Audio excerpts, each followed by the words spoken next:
Hello and good afternoon, everybody. I'm Professor Nandini Chakraborty, National Lead for Recruitment in Psychiatry. In that, I chair the National Recruitment Board with Health Education England and the Royal College of Psychiatrists. It's a pleasure to be delivering this seminar on ST4 applications directed both at applicants and supervisors. The idea for this webinar came within a year of being in this post when I realized that we could do with a bit more of guidance earlier on in the career of core trainees and definitely involve supervisors, TPDs, and more senior educators in the entire process. So I'm going to start sharing my slides.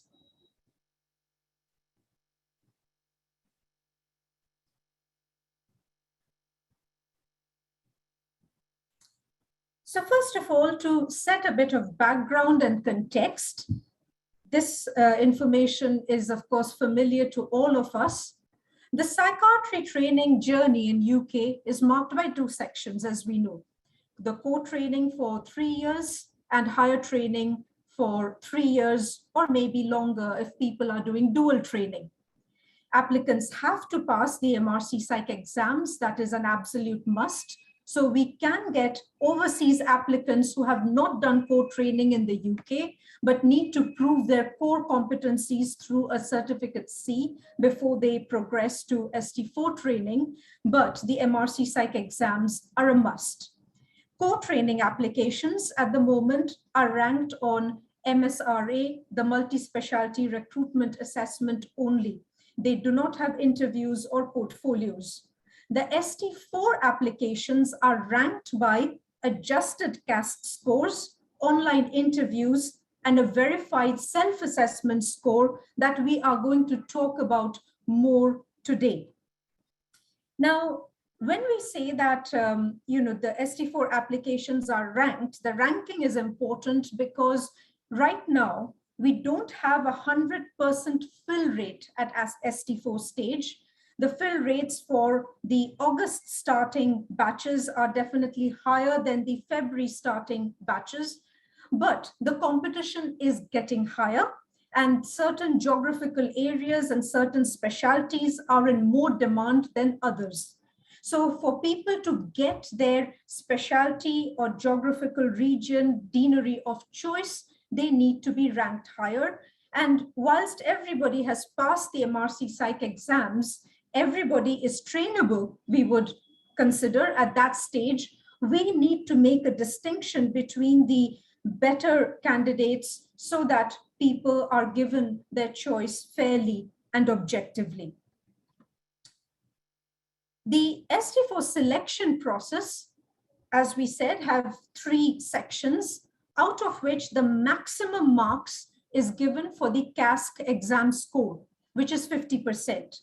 And it's adjusted to be comparable between diets in that the pass mark for every CASC exam is set at 50.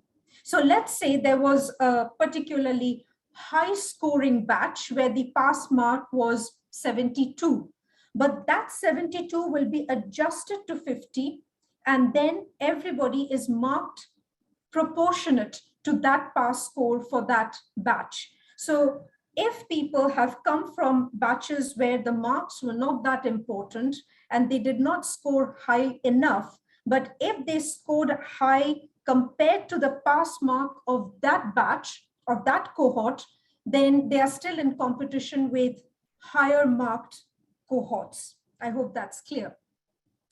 Now, we have noticed as educators that there is a lot of stress on passing the MRC Psych exams during the core training years, and it should be. The exams are a big part of our career. The exams are a big part of what the college does in terms of quality and standardization and training. Without the MRC Psych pass, there is no higher training. But my feeling, and again, going back to what brought about this webinar, is that whilst we talk a lot about the exams with our trainees, whilst we focus a lot on our co-trainees passing MRC Psych exams, we don't seem to talk about ST4 recruitment until they are absolutely at that juncture. Now, for the online interviews, it probably doesn't matter massively. There are two scenarios which are published online far in advance. Everybody knows the questions. They do a bit of preparation. And if you have passed CASC, your communication skills should be adequate in order to face that online interview. The online interview should not be onerous. However, as I explain the self-assessment scores, the evidence that you put in for that, that is work that needs to be done over 3 years. And I see a lot of candidates coming to that juncture and feeling that they have spent time on doing things that they thought would be counted in the portfolio, that they have been spending time on gathering experience and evidence which they thought would give them higher scores. And then it comes as a bit of a shock and frustration at the point of ST4 entrance that, goodness, I didn't know that this is not counted and this is. So this webinar is focused on telling you in advance what domains are important, what evidence is important. And I feel strongly that trainees right from perhaps CT2 years should be focused on trying to tidy up their portfolio and having that competitive edge of building that self-assessment evidence from early years to focus themselves on getting the maximum score that they can. And I think educators, educational supervisors especially, who see the trainee through those 3 years also have a responsibility of understanding how recruitment works. And we could do with more help for self-assessment verifiers and interviewers at every recruitment round. And the more we get involved in these processes as consultants, as interviewers and self-assessment verifiers, the more we can guide our co-trainees from early on in their co-training about what counts for ST4 applications. And the competition is getting tougher. We hope that if Choose Psychiatry has done what it was meant to do, and we have 100% recruitment rates at co-training, we hope we are going to approach that for higher training. And so you've got to sharpen your competitive skills to get there. So let's focus on self-assessment. As I said, 17.5% of the total 100% of marks that will be used for scoring comes from the self-assessment score. There is no minimum score required. So if somebody has done nothing extra, hypothetically, if their score is 0, even then they will be considered appointable. Of course, it will draw their marks down, but they will not be put away from the ranking list. Now, one important thing I'm going to mention over here, applicants need to upload their evidence on a separate self-assessment portal and not Oriel. So there are different electronic systems that people are working with. Oriel is where you put in your online application, but when time comes for uploading your self-assessment scores and evidence, you put on your self-assessment evidence, the documents, on a self-assessment portal separately, which will also be accessed by the verifiers.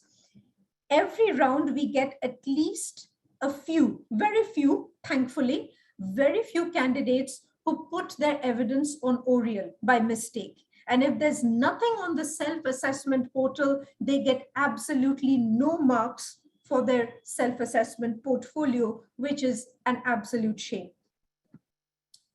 What do the assessors do? So the assessors are consultants with educational roles, so educational clinical supervisors, TPDs, heads of school, and they help us in the recruitment process by checking the evidence that has been uploaded. and they check it against the score that the candidate has given themselves. And they adjust the score if needed. And from what we see, most trainees do mark themselves pretty accurately, but sometimes scores are decreased, sometimes scores are increased as well. We do get trainees who scored themselves less, and the assessor, if they think it's appropriate, will also increase the score. Some evidence might be ambiguous, difficult to score. Our assessors come back to the members of the National Recruitment Board to clarify queries. They undergo a training before they do the self-assessment verification every 6 months, because none of us are doing this absolutely regularly. It's at every recruitment round, so we have to remind ourselves. And applicants can appeal their verified score at the end of the process. So once we release the scores, there is a 72-hour window to appeal, and those appeals will be reviewed not by the person who did the verification, but by senior members of the amongst the assessors or members of the National Recruitment Board. Now, these are the domains that we are talking about. There are 10 domains, ranging from experience which has been gained before the trainee joined co-training in psychiatry, undergraduate training, there's degrees, prizes, there's postgraduate medical qualifications other than what people have got in psychiatry or even relevant to psychiatry before they joined co-training or whilst they are doing co-training. There's postgraduate training, prizes, awards. There's postgraduate training in other specialties done in the last 7 working years. So if people have worked part-time and they give us evidence of that, then the chronological years would be increased, but it's 7 working years we are talking about. There's clinical governance and audit quality improvement from the last 6 years, research, teaching, academic publications, presentations, and posters from the last 6 working years. Now, I'm going to talk you through the details of each of these domains and especially point out the mistakes that we commonly see. So first of all, there is a very detailed guide which is made available to the trainees, to the applicants. This is the same guide that is made available to the assessors to check back on. Nobody can get that guide absolutely by heart every time somebody is doing self-verification, whether it's, for them, whether they are doing a self-assessment or it is a consultant doing verification of the scores. We always need to refer back to that guide, and that guide has been extremely detailed, and we do add a few more lines for clarification if we feel that there is a point which has not been made clear to applicants, and if there is confusion, people are putting in the wrong evidence. And this is the applicant guidance that needs to be read thoroughly, line by line, before the applicants score themselves and before our verifiers have a look at it. Now, here you should go for quality over quantity. Once we talk through the domains, it will be clearer. But just to give you an example over here, if you are told for a particular domain that doing this task is going to give you this number of marks, and if you have evidence for having done that task, you give the best evidence that you can, and that's going to give you the mark. Now, if you have done that task multiple times, for example, you've done multiple local audits, there's no point giving multiple pieces of evidence because that's not going to give you extra marks. And also, the number of pieces of evidence that you can upload for every domain, the maximum number is specified. Our assessors, our verifiers are specifically told during training to look for only those numbers of pieces of evidence that are specified on the guide, that maximum number. If the trainee has uploaded 10 in place of 4, the first 4 pieces of evidence are all that are going to be looked at. And a common mistake we see is that people upload loads and loads. There's a temptation to put in loads. And the danger over there is that your best quality evidence might fall to the bottom. The relevant evidence might fall to the bottom. So you're not doing yourself any favor by giving lots. Stick to the number of pieces of evidence that you're asked to give and give your best quality evidence. So let's talk about the domains.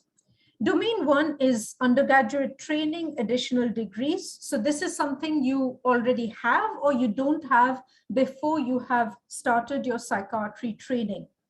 And all you need to upload is your degree certificate. Whenever it comes to putting in qualifications, whether it's the undergraduate qualifications or later on the postgraduate qualifications, another temptation is to try and put details of what you have already done. So people give us various modules, they give us the, the details of any dissertation or thesis that they have done other than their degree certificate, or they try to give us the pass for every separate section or module that they have done. And then the danger is the evidence we need is the degree certificate, and you've put in 10 pieces of evidence and your degree certificate is lying right at the bottom. So all we need is your degree certificate for this. The marks range from 5 to 0, highest given to first class intercalated BSc, which is done as, which could be done as part of the medical course, but is not a normal part of the course. So whatever you have done as an extra. Whereas people who do intercalated BScs as part of their medical degree and is given to all the people in the cohort who managed to do the minimum requirement for that, the marks are 3. So the marks range from 5 to 0, starting with the first class degrees, which have been done as an extra outside medical degrees, and then they go down to where people have not got their first class and then right up to third class. And however, we have specified that there are no extra points given for primary medical degrees consisting of 3 years preclinical, 3 years clinical training, and MD linked to primary medical qualification. If it's part of your MBBS, it does not score any extra marks. Domain 2 is for undergraduate training, prizes and awards. And here again, we need the degree certificate or the transcript, pieces of evidence, 1 or 2. So absolutely just showing what you have got, what you have done.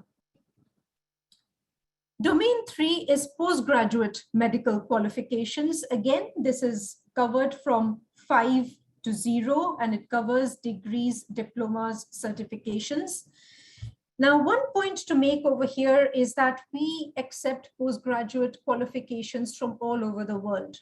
And now that we are getting applicants from overseas who have passed the MRC Psych from overseas and are also putting in their certificate C, we get postgraduate qualifications that we might not have heard about.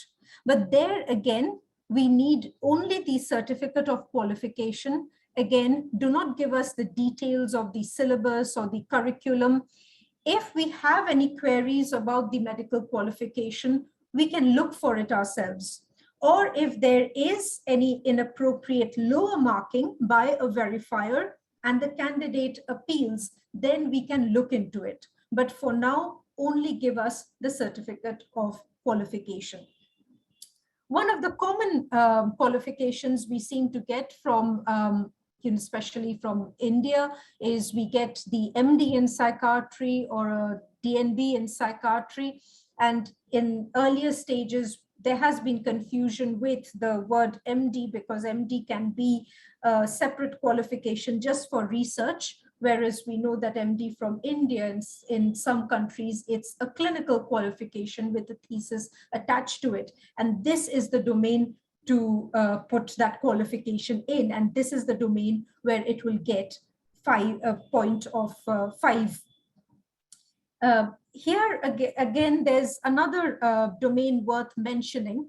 So the teaching qualifications carry high marks in domain 8, which is for teaching. So if you have a master's in medical or clinical education, you do have the choice of putting it either in domain 3 or putting it in domain 8. Now you've got to be a bit savvy and think which will give you higher marks.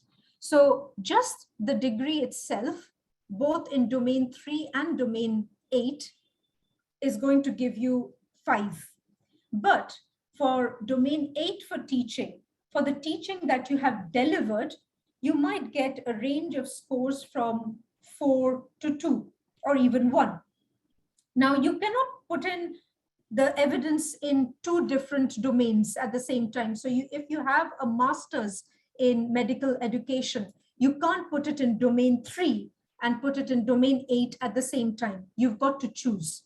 Now, if you have a separate medical qualification other than a master's in clinical education, then it's a no-brainer. You put that other qualification in domain 3 and you put your teaching qualification in domain 8 and you get 5 and 5 and 10.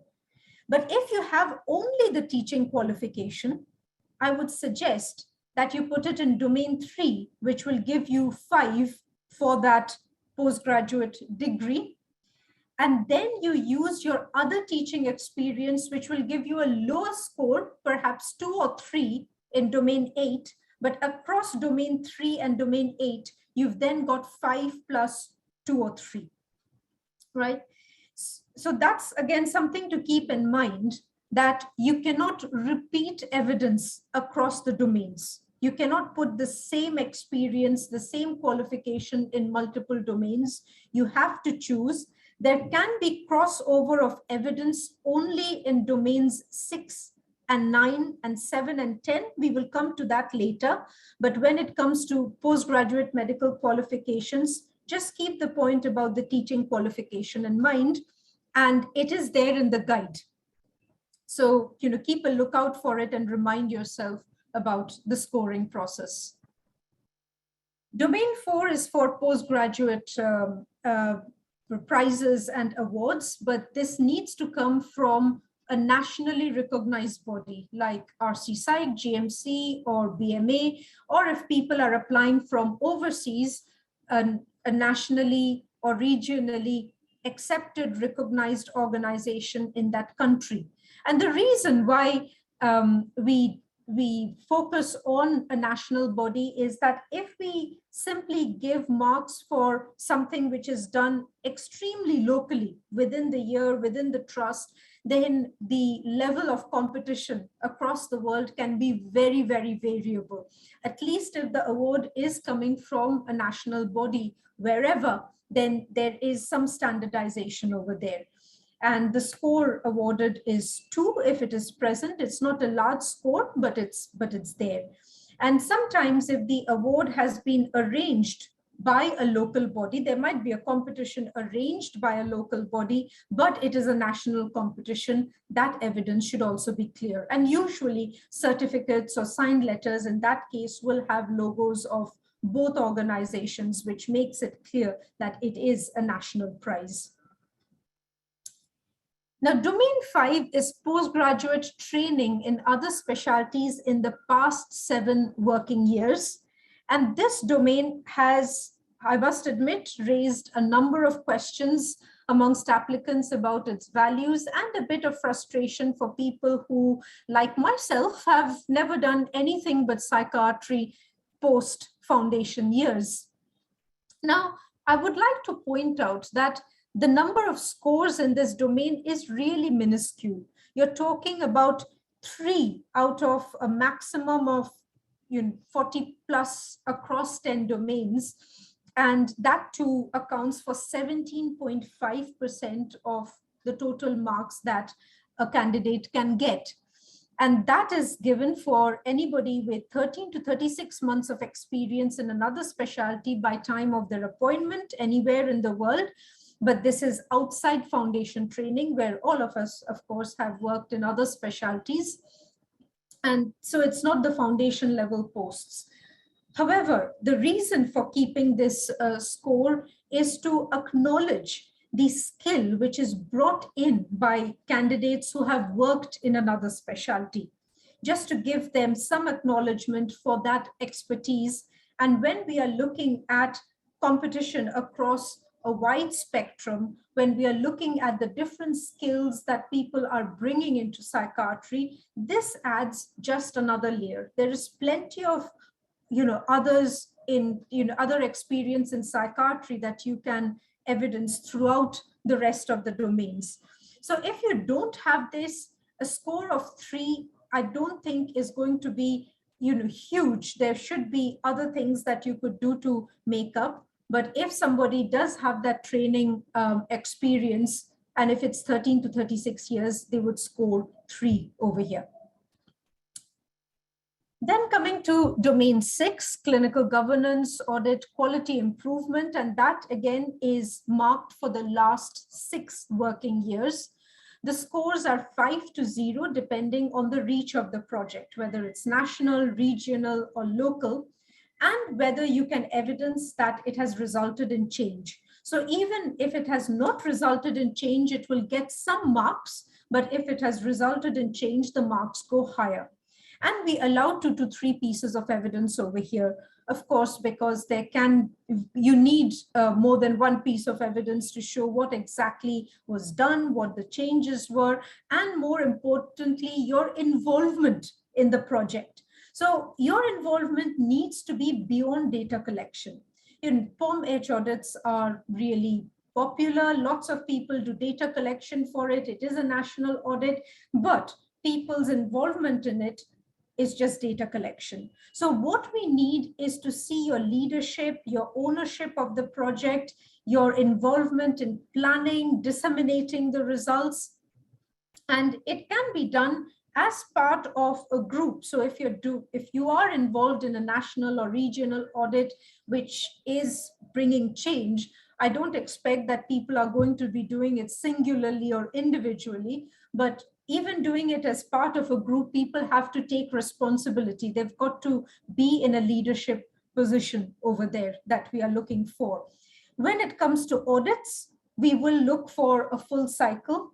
Quality improvement projects are also interesting and acceptable. And if they have brought change at any level, then we would be looking out for those. Domain 7 is research, and it ranges from 6 to 0. PhDs get the highest score of 6. Now, here I would point out that people who have done MD as it stands in a lot of Asian countries, in India, in Nepal, the qualification I was talking about in domain 3, if that MD has been submitted for domain 3 as a qualification, that MD thesis is not going to count for extra marks in research in domain 7. Right? Because you have already been you have been given credit for what you've done in the MD, and the MD includes a thesis. So you're not going to be given double credit for it. So if an MD has been done outside a standard training program, if it is MD as it stands in this country as a separate research qualification, then that counts for here. It gets marks close to the PhD, but the PhD gets the highest marks.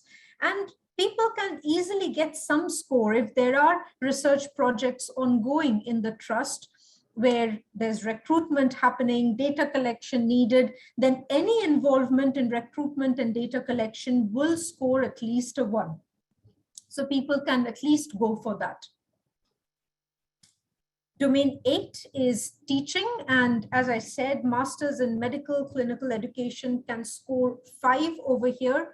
Presentations of audit and research do not count as teaching. So for people who have done presentations in their postgraduate teaching, or even if you have done the usual presentations of case conferences and journal clubs, these are part of your basic training. So those do not count. What counts is delivery of teaching, which is not part of your compulsory program, something that you have gone out of your way to do. And when you look at the scoring, multiple contributions at the same level do not count for most scores. So for example, informal teaching will count for a score of 1. If you have done multiple teachings, there's a score of 2 at one particular level. But if you're doing the same thing over and over again, your 2 does not become 4. So in order to put up your scores in teaching and for each and every other domain, you've got to raise your level. So again, as I was talking about an audit, if you've done multiple local audits, then don't put in all the paperwork, put in your best audit, put in the one that shows a local change, and that'll get your score.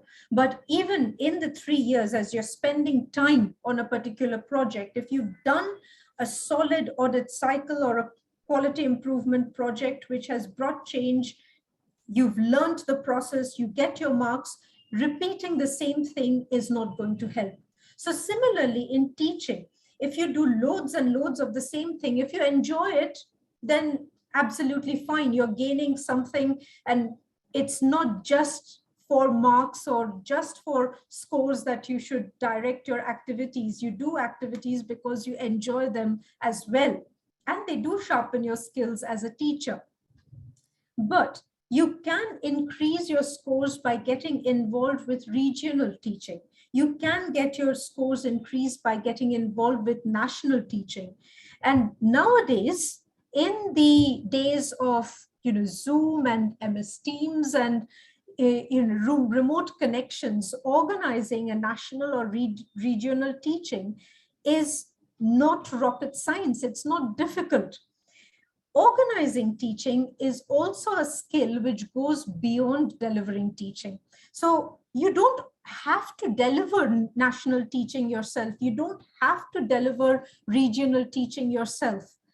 If you have identified a teaching need within a particular group, it could be your colleagues, it could be the wider workforce within your trust, and if you organize good speakers from around the country, around the world to come and speak at a conference that you have organized, then that gets you higher marks than just continuing to do repeated medical student and local teaching over and over again. Even if you organize that one conference or webinar or meeting, workshop, whatever, within your 3 years, then it's put your teaching scores higher.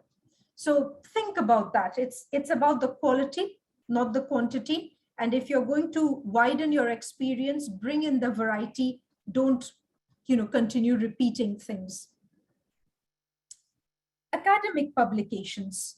Now, I'm not going to repeat what's there in the guidance over here about you get more marks for being first author, you get more marks for multiple publications at one point, but you get more marks for being the first author of a book chapter as well.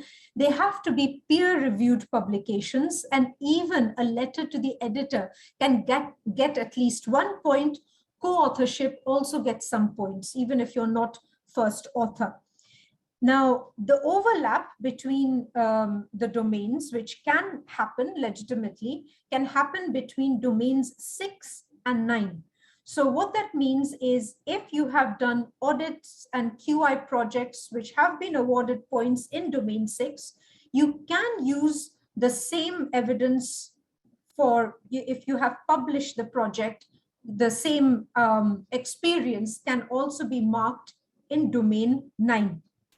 But the evidence has to be uploaded twice. If you're using absolutely the same evidence, if it is a publication where your role, what you've done, your first author, and that is the same evidence that you have for domain 6 and domain 9, you are allowed to upload both in both domains, but they have to be uploaded in both domains.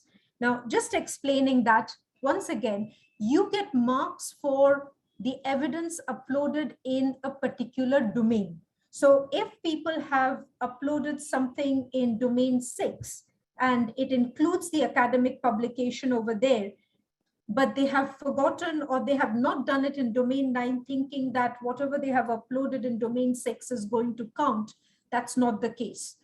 Our assessors are told to mark what is there in that domain. So we are not going to use evidence for other domains to think, does this qualify for marks or is this experience in another domain? We are going to keep it clean. Whatever evidence you have in a particular domain will count towards scores only for that domain. Usually we do not allow the same evidence to be uploaded in multiple domains. The exceptions are between domains 6 and 9 and 7 and 10. So 7 was research and 10 is posters and publications. And domain 10 is posters and publications in the last 6 working years. And my experience as a verifier is that most people, I mean, on the top of my head, I wouldn't be surprised if it's 70 to 80% of applicants score the maximum score of 5 here, because most of them have presented a poster at RC Psych Congress, or at least another regional, national, or international meeting. Again, posters or presentations done as, just locally as, part of a postgraduate program, a presentation of a journal club or case conference is not what we are looking for here. We are looking for a poster presentation in a conference. And so getting a poster at RC Psych Congress seems to be, within 3 years, seems to be a common thing. And if your competitors are doing it, if your peers are doing it, I think that's something that you've got to keep an eye out for. Or as supervisors, again, our consultant colleagues need to keep an eye that people are doing at least one of these presentations, because it seems to be easy marks. Now, if you have got an abstract publication from a poster or a presentation in a conference, that gets marks in domain 10, usually not in the publication domain, right? So it doesn't get a point in domain 9. That is for domain 10 again. So just an abstract publication for a conference does not count as a domain 9 publication the way we are looking at it. Summarizing some of the general points over here, every domain in which an applicant has awarded themselves a score must have supporting evidence uploaded in the self-assessment portal and in the right domain. No uploaded evidence means a score of 0. The reverse is not true. Sometimes we have had candidates who have inadvertently put in their evidence, but then forgotten to give themselves a score and thereby remained at the default of 0. And our verifiers go through their entire portfolio and give them the marks. But if it has happened that there's no evidence, but there are lots of scores, no evidence, no marks. Assessors score evidence only against that domain. They are not expected to search for evidence in other domains, and they are not expected to look for pieces of evidence beyond the maximum specified in the guidance. You are allowed to give one piece of extra evidence, which is a translation of a certificate into English, if the original certificate or the original document is in a foreign language. And there are other technicalities about if name changes have happened, if we need to also look at your career history, if you've worked part-time for the time-limited domains, then we will take additional evidence there in the appropriate places, but these need to be uploaded only once. Reusing evidence, yes, we have already talked about this. There can be a crossover between 6 and 9 and 7 and 10, but it needs to be the evidence, it needs to have the evidence uploaded in both domains. But in all other circumstances, we do not double score people for the same evidence uploaded in different domains. Applicants will see all their feedback and scores entered into Cupacom, which is the scoring system which is used by both our interviewers and self-assessment verifiers. If we reduce scores, or even if we change scores, increase them, we will give comments which need to be constructive, clear, and fit for purpose. If there are any comments that you are not pleased about, or if there are inappropriate comments, do bring them to our notice. Any score that is lower must be lower than the applicant's own score, does have to be explained. So the verifiers do not take it loosely. There is no subjectiveness over here. It's a process involving hundreds of applicants and consequently thousands of pieces of evidence. And thereby, we have to make the process really fair and objective in order to flow. Now, just to give you a bit of background about the verification system and what our verifiers do, just to give their perspective. Now, the verifier has two systems to work on. They have QPerCom open, where they have the applicant self-score and where they put in their comments and their verified scores. They open the self-assessment portal, where they are clicking on each and every document, opening them up, trying to match them against. The PDF document is open probably in a third screen, and checking the domain guidance for every applicant over there whilst we are looking at the evidence and the score. So it's quite a multitasking system that the verifiers give their own time up for. It's completely based on goodwill, and we usually try and give our consultant colleagues, our verifiers, round about 9 to 10 applicants to look through. So by a very modest kind of score in our head, even 9 or 10 candidates, if there are 5 documents, probably more than 5 for each candidate that they are looking at, they're clicking on 50 documents, going through them, trying to get their head around qualifications that they might not have heard before, or looking at certificates from various medical schools, trying to look through the details of QIP projects done, whether the candidate has done what they have put in their score. It's a huge task. And the reason why we are prescriptive, where we say things like, we will not look at evidence if it is, if you have given us more than what we have asked for. We will not look at evidence if it is not the kind of evidence that we have specified. We will not mark people if you have not given evidence in the right domain. We are not going to search other domains in order to give you marks. It might appear harsh, but if we are to work in a system with hundreds of applicants, give you the results on time, make sure that people's careers are not on hold. Of course, you've got to sort your lives once you know where you've got your offers. This is the only fair way to do it. And I will also make special mention of 2 of my Health Education England colleagues who are there in the panel today, answering your questions, Amelia and Leanne.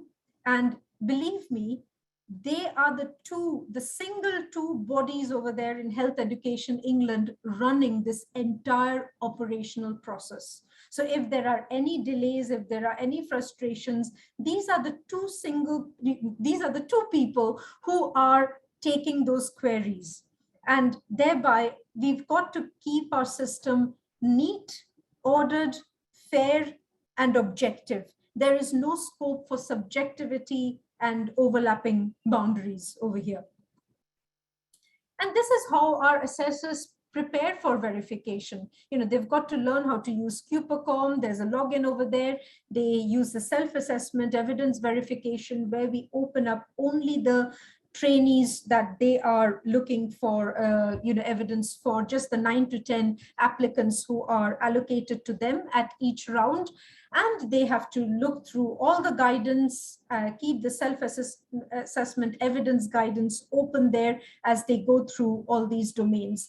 And that is where we think that a continuous process, where this document is looked at by trainees and by their supervisors over the 3 years, rather than just at the junction of application, makes sense.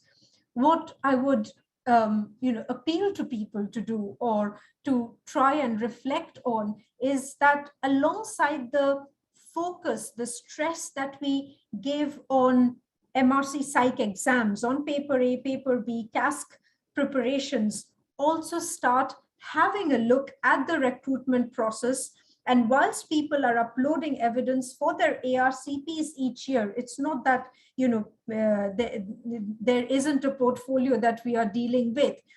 It should be just a little bit of extra effort to start looking at what pieces of evidence need to be gathered for the self-assessment portal, for the self-assessment evidence. Some pieces of evidence you already have before you have entered psychiatry. So as I said, the undergraduate qualifications, prizes, and also any experience in other specialties are 3 domains which you either have or you don't. But everything else can be gained and focused on during core training. And that's what people need to keep in mind to prepare themselves in the best way that they can for ST4 entrance. Just again to give you a bit of time frame of how long our verifiers have to look at the number of documents, anything ranging from 50 to 100, I think. They have around 10 working days or 2 weeks. So it's not an awful lot of time. That's the time that they have to come back for queries to members of the National Recruitment Board if there's any ambiguity in evidence. So the clearer you make it for our verifiers, the easier that they can score you and the more chance that you have scored yourself accurately and things don't have to go into an appeal process or get lengthened.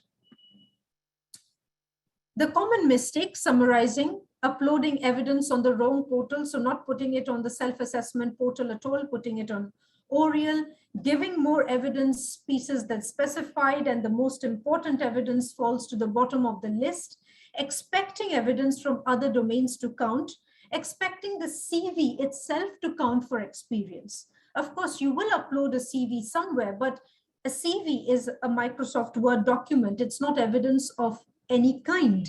So evidence are certificates, they are letters from your supervisors on letterheads.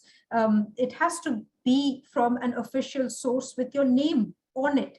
Sometimes I've seen people give their CV at the beginning of every domain, almost like a divider in a paper folder where they want us to look at the pieces of experience they have on the CV and then follow it up with the evidence, which looks very neat.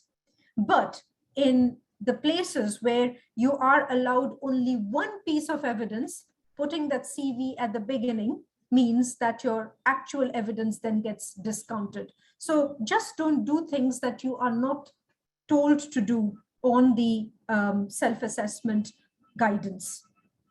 Giving evidence in a format which is difficult to read or does not open properly. Very, very rarely I've seen people take photographs of their certificates rather than give us a nicely scanned PDF document. A photograph which is really difficult to read, the writing is small, when you try and expand it, the name gets blurred, that's not going to get you marks. Simple thing, but worth keeping in mind. And then leaving submission till the last minute. Now, I'm talking about preparation over years. It's about preparation or looking at your career options, looking at your career experience leading up to ST4 entrance so that you do it properly. But then you do have a specific window. It's a considerable period of time that you are given to upload your actual evidence on that self-assessment portal once the applications have closed.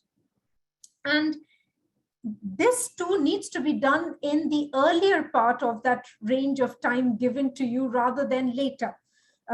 Uploading it right at the last minute when everybody is trying and the system crashes and the uploading doesn't happen properly is again a very frustrating thing to happen, and quite a pity if you have worked so hard for your experience. Where supervisors can help, being aware of the process, there's not many consultants in proportion to the number of educational supervisors and clinical supervisors we have who are involved with co-trainees. The number of those supervisors involved in the ST4 assessment process, both in the interview and self-assessment verification, is not very large. So we could do with more consultants being involved in the process. And being involved in the process means being aware of what is needed and what is not needed, being aware of the domains, guiding a trainee towards gathering focused evidence over 3 years. And you could also help with checking the self-assessment scores with your co-trainee. This is directed to the consultant supervisors within this webinar, within our attendees. And being involved in the self-assessment verification process is the best way to understand what exactly happens at ST4 entrance in order to guide your trainee in the best way. And we do need this involvement a lot more than we have at the moment. So if there are any queries, if there are people who want to get involved, please do keep an eye out for the email that goes out every 6 months requesting people to get involved in interviews and the self-assessment verification.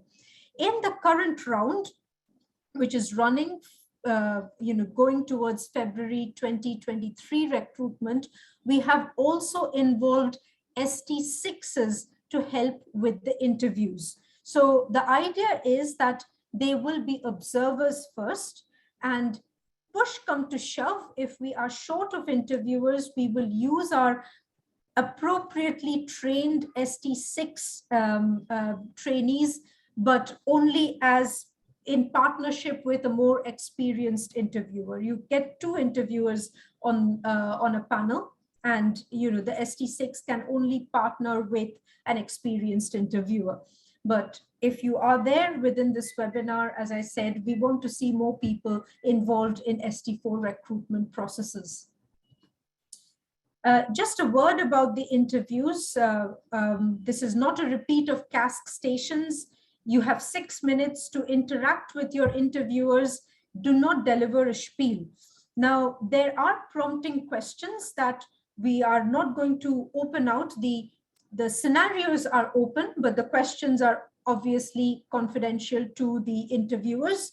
But you can still have a practice conversation with consultants, with your colleagues, practice with various people who will interrupt you at different times and ask their own prompting questions just to see how you do with the flow, right? So you will have something in your mind about how you want to approach the scenario, but you have to have a practice of how you would perform if you were stopped at one point and asked a separate question. You can do the scenario differently each time depending on where the conversation goes, and you need to be comfortable with that. A few final considerations about when is the right time to apply, and all I would say is that the competition is not getting any easier. We are getting more people coming through the doors. We have more people who are passing MRC Psych exams, and the more people who don't apply at one particular round, they are going to apply at later rounds. So the number of applicants at every ST4 recruitment round is going to get higher. Keeping your focus during your core training years about getting through your MRC Psych exams is fine. That is absolutely key. But I would also ask you to reflect on keeping a focus on ST4 entrance as well, and keeping an eye out for the current guidance. And that is my slides. Good luck, everyone. Open for questions. I think there must have been some questions which are already answered.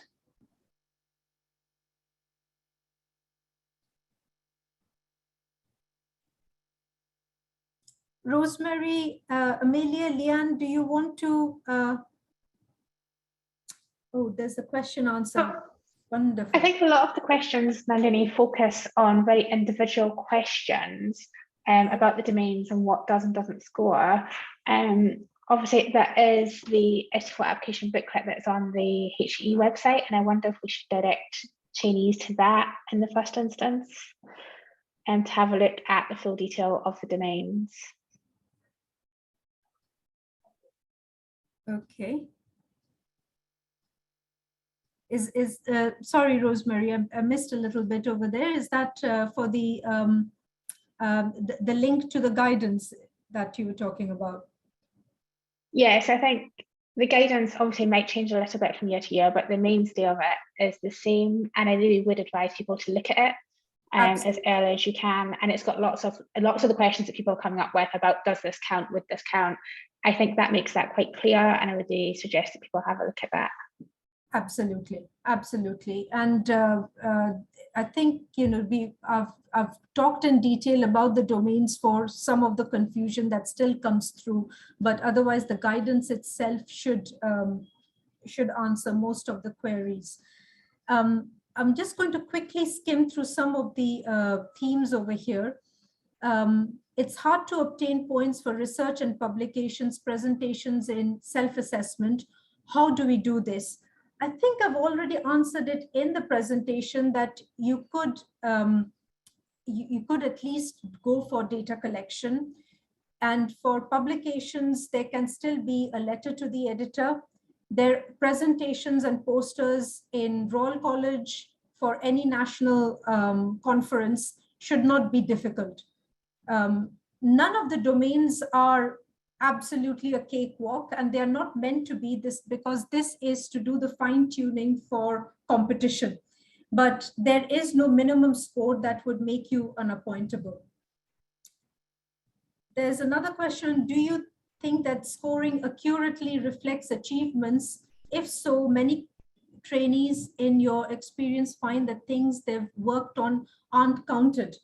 Now, this is exactly what I was talking about, that unless people are aware of that guidance, and that guidance hasn't changed massively in the last couple of years, we cannot count each and everything that people do. So we've got to try and make a fair, objective process of what can logically be evidenced and counted. People can do a lot of things which are difficult to evidence in the first place. So what we have worked out so far in those domains are things that most people can work on, can evidence, they can be objectively looked at.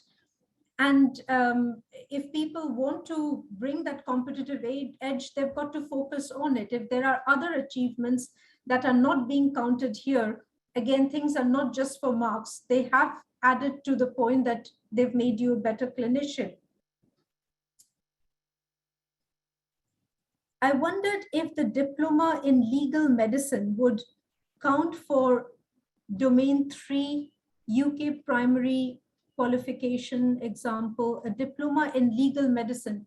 Yes, I would consider that a diploma in legal medicine would count for domain 3. How do I operate the application from my current medical degree? There must be others with similar questions. I am not really sure about what exactly that question is. How do I operate the application from my current medical degree? And any ideas from my co-panelists? Can't really make out that question. I'm really sorry. Okay.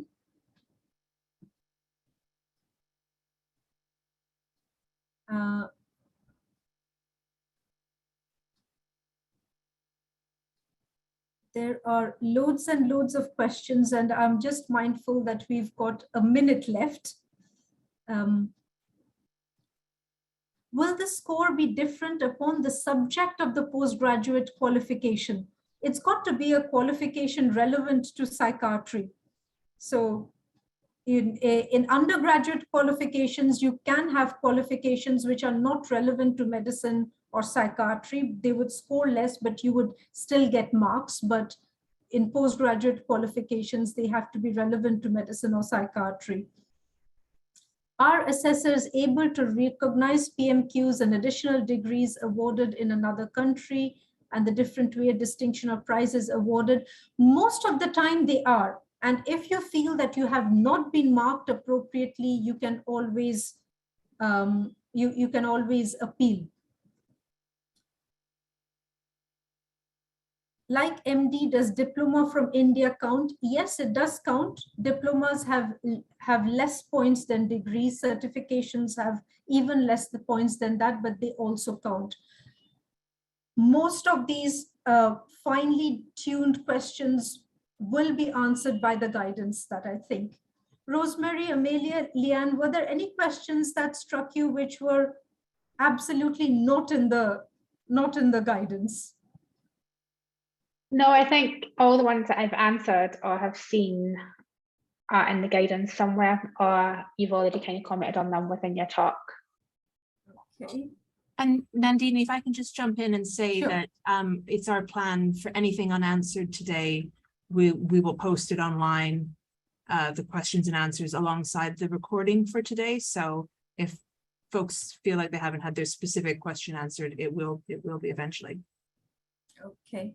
Well, thank you all, everybody, for today in that case. And, I hope it's been useful, and I hope it gets you thinking on self-assessment and recruitment, far in advance and in good time. And good luck for everybody for this round and in future. Thank you.